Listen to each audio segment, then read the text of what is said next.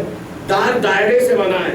دائرے کا مطلب ہوتا ہے باؤنڈری وال، جس کی باؤنڈری ہو اسے دار کہتے ہیں. تو ابھی تو تھا ہی نہیں کعبہ، خالی چٹیا زمین تھی، تو دار کہنے کا تو سوال ہی نہیں. مکان جو کچھ زمین پر چھایا ہوا ہو، محل جہاں اترا جائے، منزل جہاں اسٹے کیا جائے، قیام کیا جائے، خاص عالیشان بلڈنگ. تو تجھ سے بڑا عالیشان کون ہے؟ اپنے گھر کو قصر کہتا نا. نہ دار کہا، نہ مکان کہا، نہ محل کہا، نہ منزل کہا، نہ مسکن کہا، سکون کی جگہ. نہ اس کو اللہ نے وطن کا کل بھی تو نہیں کہا، کہا بیت. اب بیت کے معنی دیکھو، یہیں سے ہے معرفت کی منزل. بیت کا مطلب کیا ہے؟ بات ہے یہ بھی تو بیتن بیتوتا. بیتوتا کا مطلب عربی زبان میں ہے شب گزاشتن، رات گزارنا. جہاں گھر کا مالک کم سے کم اس گھر میں ایک رات گزارے.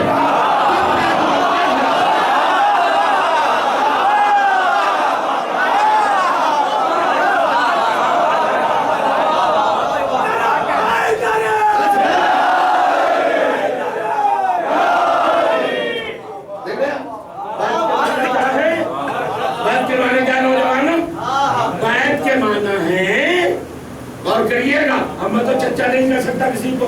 بھائی کی منزل میں ہے، بھائی بابو، بھائی ادھر، بھائی مازل، بھائی خورشید اکبر، بھائی محسن نقوی، یہ سب کون ہے بھائی؟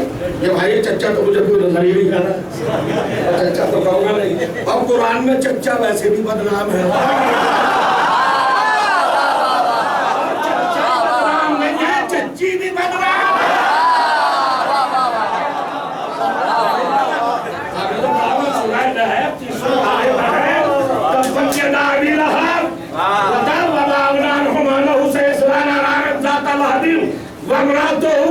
اللہ نے کیا کہا؟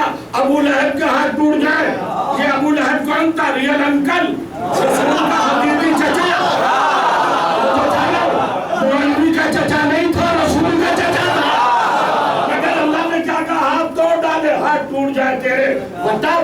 اور اس کے ہاتھ ٹوٹ گئے. کیوں ٹوٹے ہاتھ؟ اچھا چلو ابو لہب کے توڑ دے ہاتھ، ابو لہب کو مار ڈال، ابو لہب کو عذاب میں مبتلا کر دے، ابو لہب کو ہلاک کر دے، ابو لہب کو فنا کر دے، ابو لہب کو تباہ کر دے، ابو لہب کو بالکل مٹا دے. مگر آگے کا بمرا تو ہو، ہم نے تو اس کی بیوی کو بھی نہیں چھوڑا، لیکن رسول کے چچا کو چھوڑا، نہ چچی کو چھوڑا. ارے چچی تو عورت ہے بھائی، جذبات کا مجموعہ. اے رحمان و رحیم، عورت کو تو معاف کر دے. کہ معاف نہیں کروں گا. کیوں نہیں کرے گا پروردگار؟ کہ یہی تو سنت بتانا چاہتا ہوں کہ معصوم کے مقابلے پر، میری حجت کے مقابلے پر، میرے نمائندے کے مقابلے پر اگر کوئی مرد آئے گا تو وہ بھی نہیں بخشا جائے گا. اور اگر کوئی